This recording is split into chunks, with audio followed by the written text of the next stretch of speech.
You are welcome at Chaudhary Pathshala. Today we will discuss NEET question paper or NEET previous year question from the units and measurement. Units and measurement से हम लोग previous year का question थोड़ा discuss करते हैं. क्या है, जैसे हम लोगों का एक NEET 2019 का क्वेश्चन है. You have to write down the unit of thermal conductivity. Unit of thermal conductivity क्या होगा बताओ.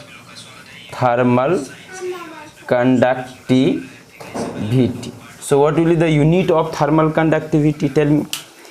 थर्मल कंडक्टिविटी का यूनिट हम लोग किस फार्मूला से निकाल सकते हैं? तो we know rate of flow of heat delta Q upon delta T is equals to conduction के थ्रू जो ट्रांसफ़र ऑफ हीट होता है. तो क्या होता है फार्मूला? के ए T1 minus T2 upon x. और यहाँ जो के होता है यही हम लोग का थर्मल कंडक्टिविटी होता है. ये डी क्यू क्या है? हीट है. ये डी टी क्या है? टाइम है. ये डी क्यू हीट है, डी टी टाइम है. के जो है यही थर्मल कंडक्टिविटी है, इसी का यूनिट हमको निकालना है. T1 T2 क्या होता है? Temperature difference. ए एरिया और एक्स लेंथ होता है. तो इस तरह से यदि इसका हम लोग जूल और वाट दो टर्म में ऑप्शन हमको दिया हुआ है. यदि हम जूल के टर्म में लिखें एंड वाट के टर्म, देखो heat is same as that of क्या होता है? हीट का डायमेंशन होता है सेम एज वर्क, मीन्स इसका यूनिट सेम एज वर्क, यानी कि हम जूल ले सकते हैं. अगेन वर्क अपॉन टाइम क्या हो सकता है? पावर. सो इस तरफ यदि हम लोग ओवरऑल यदि पावर के टर्म में यदि यूनिट लिखे तो ये हो जाएगा हम लोग को वाट. ओके, के का हमको यूनिट निकालना है. अब देखो ए एरिया है, इसका यूनिट यदि लोगे तो एम स्क्वायर, और एक्स डिस्टेंस है तो ये हो जाएगा एम, और T2 माइनस T1 टेम्परेचर है केल्विन. अब यदि यहाँ एम से एम कटा दो तो ये के जो है थर्मल कंडक्टिविटी, इसका हम लोग लिख सकते हैं यूनिट वाट पर मीटर. वाट के नीचे में आ जाएगा मीटर केल्विन, या इसको हम लिख सकते हैं watt metre inverse kelvin inverse. यही हम लोगों का आंसर है फर्स्ट नंबर क्वेश्चन का, जहाँ 4 ऑप्शन है. यहाँ ऑप्शन ए हम लोगों का करेक्ट है. यूनिट ऑफ थर्मल कंडक्टिविटी क्या होगा हम लोग ऑलरेडी निकाल चुके हैं. यूनिट ऑफ थर्मल कंडक्टिविटी क्या होगा. अच्छा चलो यहाँ पे हम एक क्वेश्चन और डिस्कस कर लेते हैं कि इसका थर्मल कंडक्टिविटी का डायमेंशन क्या होगा. Right, what will be the dimension of thermal conductivity. ये वाट कहाँ से आया आप समझ गए हो. W यानी Q हो गया work, heat mean same as work upon time. So work upon time क्या होता है? Power. So there will be power के लिए वाट, और एरिया के लिए एम स्क्वायर और एक्स मीटर. तो यहाँ से एक एम कट जाएगा तो एम यहाँ बचा, और ये केल्विन, ये के केल्विन के लिए है तो इससे भागा हो जाएगा मीटर केल्विन से, तो वाट मीटर इनवर्स केल्विन का पावर क्या हो जाएगा? -1. ये हम लोगों का डायमेंशन हो गया, यूनिट हो गया थर्मल कंडक्टिविटी का. हम यहाँ पे निकाल लेना चाहते हैं थर्मल कंडक्टिविटी का डायमेंशन. ओके, हाँ यहाँ पे हम एक एक्स्ट्रा क्वेश्चन यहाँ पे कर रहे हैं कि यहाँ डायमेंशन क्या होगा. डायमेंशन क्या होगा? के का डायमेंशन हमको निकालना है. थर्मल कंडक्टिविटी का डायमेंशन क्या होगा? तो देखो डायमेंशन बहुत ही सिंपल है. डेल्टा क्यू हम क्या बताए हैं कि same as that of work. So work के लिए हो जाएगा हम लोग को क्या? ML2T2 -2 अपॉन टाइम के लिए हो गया ये T. अब देखो यहाँ से देखो ये X और A को कटोगे तो एक L बचेगा, तो ये L से हो जाएगा भागा. इधर T1 माइनस T2 टेम्परेचर है तो ये T1 माइनस T2 टेम्परेचर है से डिवाइड हो जाएगा. इधर बच गया हमको थर्मल कंडक्टिविटी का डायमेंशन.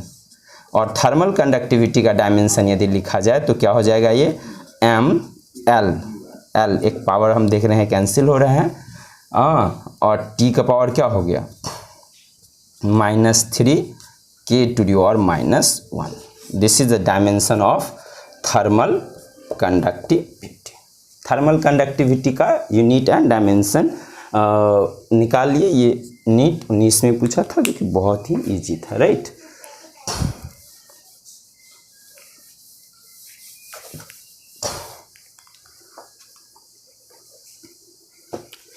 देखो हम लोगों को कुछ ईरर का क्वेश्चन आता है जो कि बहुत ही सिंपल ट्रिक्स पे आधारित होता है, शायद तुम लोग अवेयर हो थ्योरी से। जैसे यहाँ पे हम लोग को एक सेकेंड नंबर क्वेश्चन है, एक क्वांटिटी है x is given by a square b to the power 1 by 2 c to the power 1 by 3 and d का पावर क्या है 3, power of d is 3. We have to calculate the maximum percentage error in x. What you have to calculate? Max percentage error. Max percentage error in x. I think ये बहुत ही easy और repetitive question है कि इसमें error हम कैसे count करते हैं। तो जो मल्टीप्लिकेशन और डिवीजन का टर्म है उसका पावर हम लोग पीछे लेके आते हैं, राइट। इसका पावर कितना है 2, तो 2 हम पीछे लाए तो हो गया 2, और ये हो जाएगा हम लोग को क्या ए में maximum error, delta A by relative error और percentage error in A. Now what will be with B, B के साथ हम लोग लेंगे तो अगेन डेल्टा बी अपॉन क्या हो जाएगा बी। सी के लिए लेंगे तो क्या हो जाएगा 1/3 डेल्टा सी अपॉन क्या हो जाएगा सी, प्लस डी के लिए लेंगे तो कितना हो जाएगा 3 into delta D upon D. नीचे हो पावर ऊपर हो कोई फर्क नहीं पड़ता है, पॉजिटिव पावर हो नेगेटिव, हमको पावर को क्या करना है पीछे लेके आ जाना है बैक। अब देखो हमको दिया हुआ है क्वेश्चन में कि ए में परसेंटेज एरर है 1%, बी में परसेंटेज एरर है 2%, सी में परसेंटेज एरर है 3% एंड डी में परसेंटेज एरर है 4%। आप समझ रहे हो, ये डेटा गिवन है। सो 2 इंटू 1 कितना हो जाएगा 2, ये 2 से 2 कट गया, कितना हो गया 1, 3 से 3 कट गया 1, और यहाँ 3 4 जा कितना हो गया 12%। सो this is 12, 13, 14 to 16. This is 16%. So maximum percentage error will be 16. So this is also asked in NEET 2019. Okay.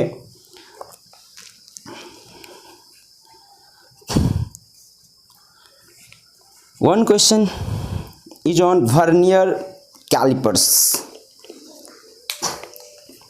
I consider you have clear our concept and we are discussing only numerical questions. I will give some hint only about the theory. Okay. So this question is based on vernier calipers. This question is based on vernier calipers. What is a question on vernier calipers? You know vernier calipers, there are main scales and then there is vernier scales, etc, etc. So it is given that this is called vernier scale and this is called main scale.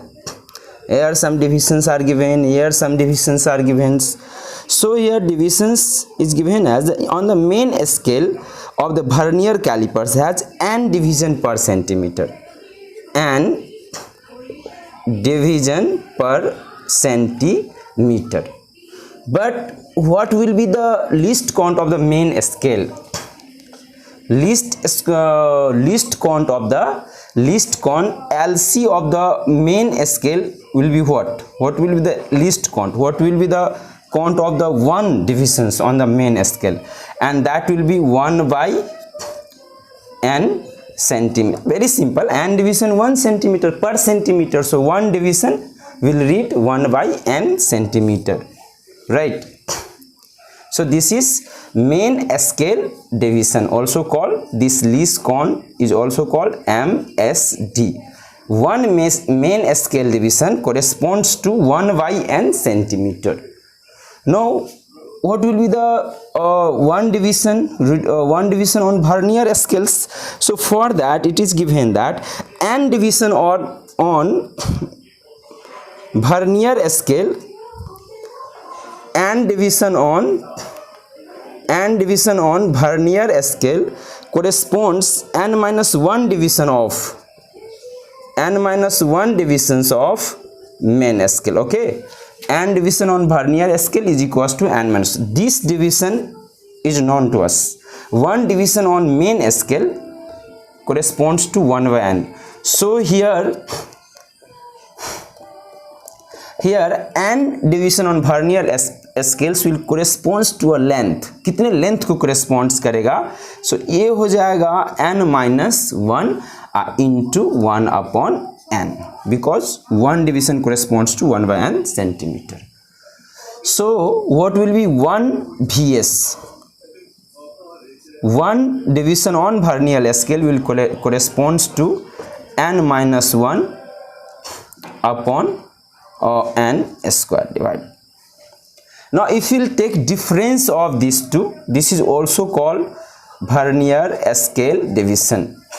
This is main scale division and this is vernier scale divisions, and difference of these two gives the LC of vernier calipers. All together this is called vernier calipers. All together this is called vernier calipers. So least count of the vernier calipers will be equals to MSD minus VSD, and this will be given by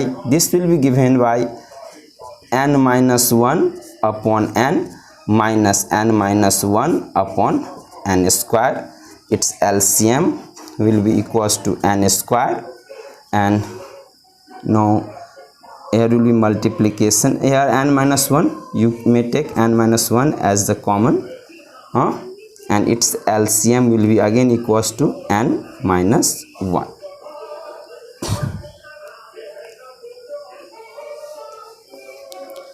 N division per centimeter, the main scale and the vernier scale divisions, n minus 1 division on the main scale. The least count of the vernier calipers is least count on vernier calipers is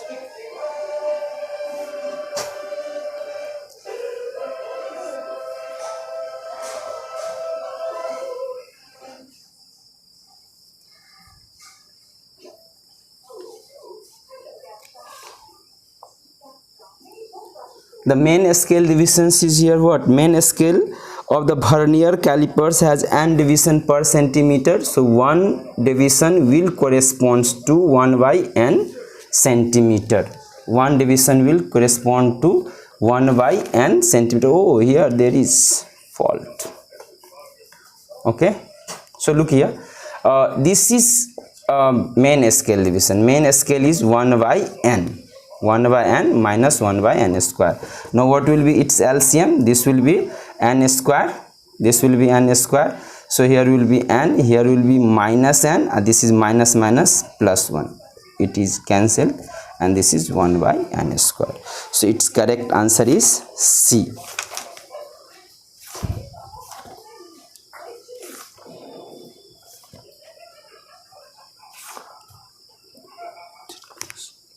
Yes, so its answer is 1 upon n square.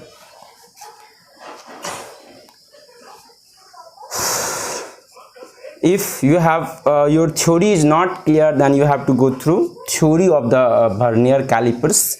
Here this is questions, so let me explain it once again. This is main scale, and in question it is given that question में क्या दिया हुआ है कि n division on main scale corresponds to 1 centimeter. Means one division here will corresponds to 1 by n centimeter, and this is called least count of the main scale. यही हम लोग का मेन स्केल का लिस्ट काउंट कहलाता है. अब देखो यहाँ ये दे दिया है कि n division on vernier scale, n division on vernier scale corresponds to n minus 1 division on main scale. So n minus 1 and main scale division is 1 upon n. So this these terms, therefore one division on Vernier scales will be equals to n minus 1 upon 1 by n square, and this is called BSD, Vernier scale division, and this is main scale division. So least count is given by MSD minus BSD. If you will take difference, you will get the value 1 upon n square. Very simple. There is one more question on screw gauge. Okay, screw gauge, screw gauge पे questions हैं, इसको देखो, ये vernier callipers का question था. Now I will discuss question of the screw gauge. A student measured the diameter of a small steel ball using a screw gauge of the least count least count LC. Question number 4 we are discussing. Least count. A student measured the diameter of a small steel ball using a screw gauge. Screw gauge को use करके हम steel ball का diameter measure करते हैं, और इसका screw gauge का LC हमको दे दिया है, कितना है 0.001 सेंटीमीटर. ये किसका, ये है स्क्रू गॉज, ये स्क्रू गॉज का LC लिस्ट काउंट दिया हुआ है. Main scale reading is 5 mm. अब कहता है मेन स्केल, अब इसका रीडिंग जो है मेन स्केल रीडिंग हमको क्या दे दिया है 5 mm. Main scale reading is 5 mm. 5 mm means what is in centimetre. So in centimetre this will B 0.5 centimeter. We'll divide it by 10. 1 cm is equals to 10 mm, right?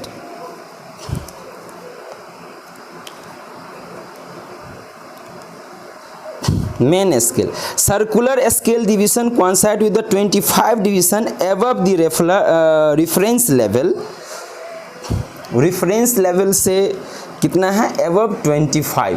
यानी यहाँ पे यदि हम screw gauge का यदि हम reading ले, screw gauge reading, so this is equals to 5 division, and 1 division is equivalent to what 0.001. So 25 division, let us multiply it with 25, 0 to 5 centimetre. And what's more, screw gauge has a zero error. It has error. Zero error is negative zero error, minus 0.004. Correct diameter of the ball is, now what will be diameter? Now we have to find diameter of the ball. सो देखो, reading जो हम लोग कहीं लेते हैं, इसका basic concept होता है, तुम रिवीजन करो, देखो जा करके इसको पढ़ो थ्योरी को. रीडिंग जो लेते हैं इसमें मेन स्केल का रीडिंग होगा, स्क्रू गॉज का रीडिंग होगा, main scale reading, screw gauge reading. और देखो यदि ईरर प्लस माइनस होता है, और यहाँ पे क्लियर हम कर दे कि यदि ईरर यहाँ निगेटिव हैं, सो निगेटिव ईरर हम लोगों को फाइनल रीडिंग में क्या हो जाता है, ऐड हो जाता है, तो ये माइनस हट जाएगा. यहाँ पे जो हम ये डेल्टा ई जो हम लिखेंगे, सो इसका हम लोग को मैग्नीट्यूड यहाँ पे कंसीडर करना है, और निगेटिव ईरर जो है वो यहाँ पे आके क्या करना है, निगेटिव ईरर यहाँ पे ऐड कर देना है. सो यहाँ पे अब सिंपल एक प्लस तुमको करना है, जिसमें तुमको क्या आ रहा है 0.5 plus 0.025 plus 0.004, and your final reading is what? This is 9, this is 2, this is 5, 0.529 centimetre. ये नीट 18 का क्वेश्चन है, 2018. वेरी इजी है. देखो ये स्क्रू गॉज या किसी भी स्क्रू गॉज रहता है या वर्नियर कैलिपर्स रहता है, तो इसमें एक मेन स्केल का रीडिंग होता है, एक वर्नियर कैलिपर्स, और यहाँ स्क्रू गॉज है तो स्क्रू गॉज का रीडिंग होता है. और यहाँ पे ईरर होगा, यदि निगेटिव ईरर होगा तो हम ऐड कर देंगे, और पॉजिटिव ईरर दिया हुआ रहेगा तो हम उसको सब्ट्रैक्ट कर लेंगे. तो ये एक सिंपल क्वेश्चन हो गया आप मेरे लिए. So we'll discuss next question on dimension, principle of homogeneity.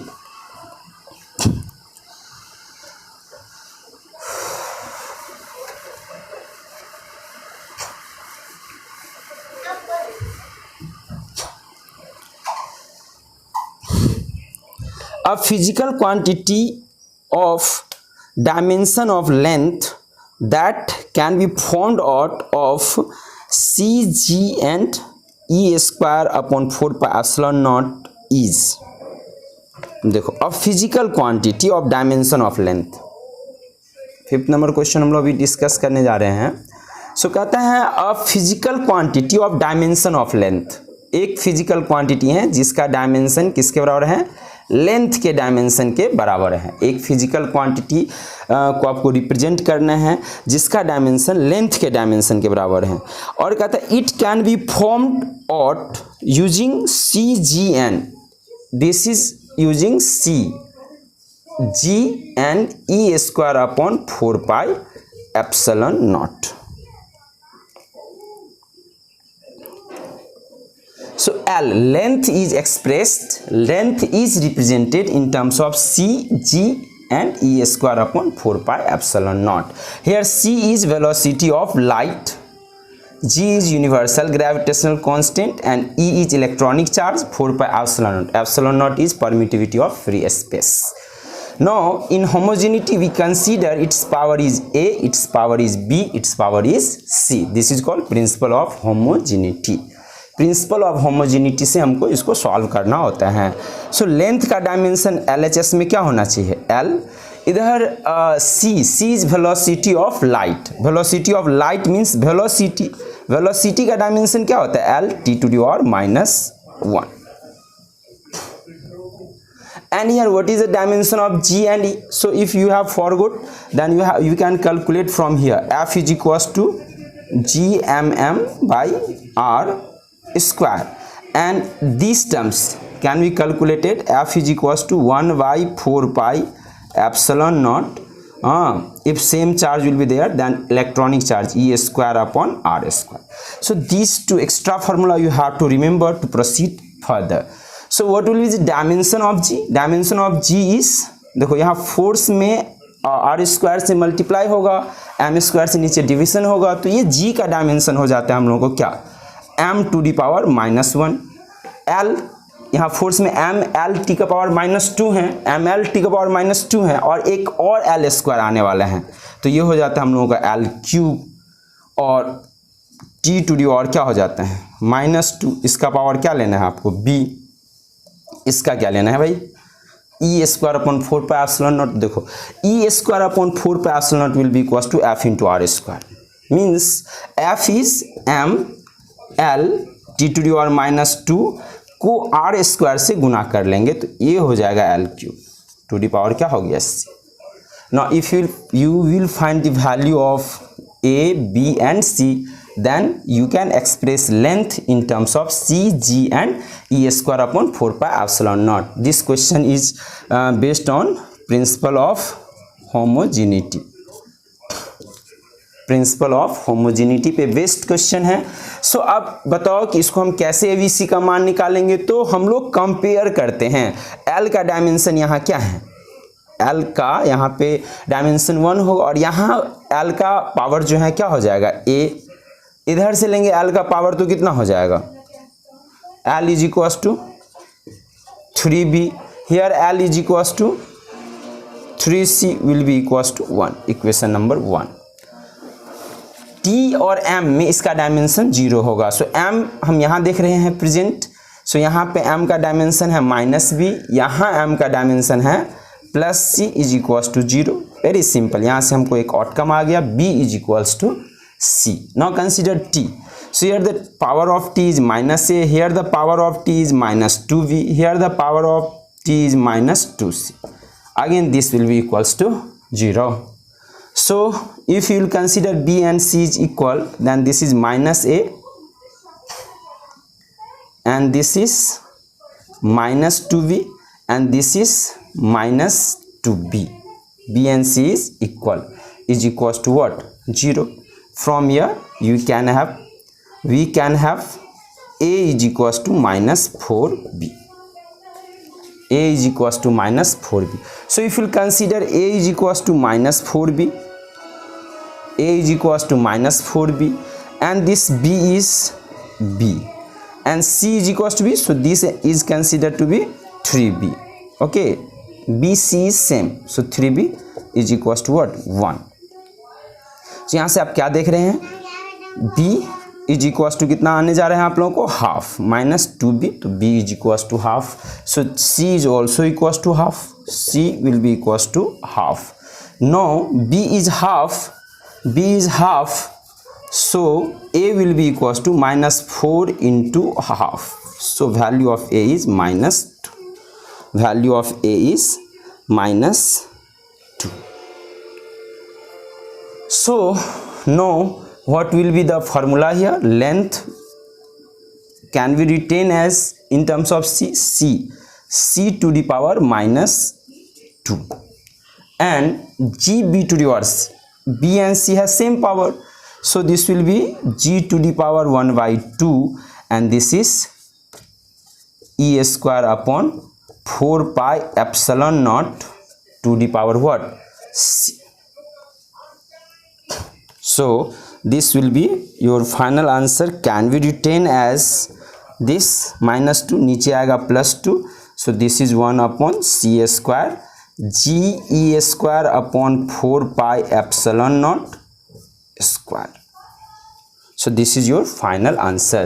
Here question is clear to you, length should be expressed in terms of c, g and e square upon 4 pi epsilon naught. Length को express करना है c, g e to the e का whole square upon 4 pi epsilon naught। तो ये principle of homogeneity यदि हम use करेंगे तो यहाँ l का डायमेंशन क्या लेंगे हम, l, c का l t to the power minus 1, यहाँ हो जाएगा g का m inverse l cube t to the power minus 2 to the power b, और here e square upon 4 pi epsilon not, यहाँ कॉर्नर में निकाले थे, पहले एक्सप्लेन किए थे, तो ये आ गया था m l cube t to the power minus 2, और इस तरह से हम लोग इसको एक्सप्रेस कर पाए, right.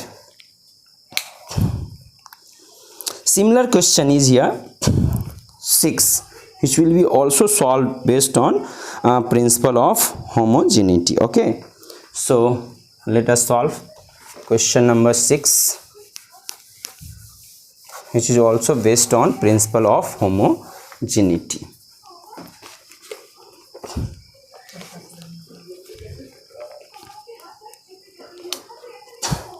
Planck constant h, a speed of light in vacuum c, Newton's gravitational constant g are three fundamental constants. Which of the following combination of these has dimension of length? Dimension of length. Again, dimension of length is expressed in terms of Planck constant h. H is what? Planck constant, PC. Planck constant. In terms of c, vacuum, velocity of light in vacuum, and gravitational constant g. G is gravitational constant. So how we will discuss again? This will be s to the power a, c to the power b, g to the power c, and here again you will apply principle of homogeneity. So on left side this is L, right side Planck constant का dimension क्या होता है, हम लोग यहाँ से निकालते हैं, E इज इक्वल्स टू क्या होता है, h new, so h will be equals to E upon new, and 1 by new is equals to time period. So dimension of h will be equals to E upon nu, frequency. So energy m L2 t to the power minus 2, and the frequency t to the power minus 1, m L2 t to the power minus 2 upon t. So this is dimension of Planck constant. If you don't remember, then let us calculate here. So what is the dimension of Planck constant? So dimension of Planck constant is m L2 t to the power minus 1. Why minus 1? ये minus 1 ऊपर जाएगा तो ये minus 2 और plus 1, minus 1 ही बचेगा. C, what is the value of C? C is L t to the power what? minus 1. C क्या है हम लोग, L t to the power minus 1 है, तो यहाँ पावर A लेना है, यहाँ B लेना है, और G का डायमेंशन क्या हो जाता है, G का डायमेंशन क्या होता है, m inverse L cube t to the power minus 2. अभी हम निकाले थे, इसका पावर क्या हो जाएगा C. So m to the power -1 L cube, m to the power -1 L cube, t to the power -2 to the power c. Again you will compare quickly. So what will be L? L will be equals to here 2a, here b, here it will be 3c, right, is equals to 1. What is the m? M here a, here m is not present on in c, there is no m, and here is m, minus c will be equals to what? 0. m नहीं है, इधर m है, यहाँ m है, यहाँ m है, लेकिन यहाँ m नहीं है, तो यहाँ जो m का पावर होगा, यहाँ m का पावर होगा, सेम होगा. इधर m का पावर 0 है तो इधर भी m का पावर 0 होना चाहिए. यानी यहाँ से एक इक्वेशन आ गया. और एक कहाँ से आ गया? यहाँ t से. t यहाँ पे क्या है? माइनस है, यहाँ पे भी t है माइनस b, यहाँ पे भी t है -2c will be equals to 0 minus. So यहाँ पे हो गया a will be equals to c. ये माइनस तो कॉमन ले लो, सब में क्या हो जाएगा? प्लस.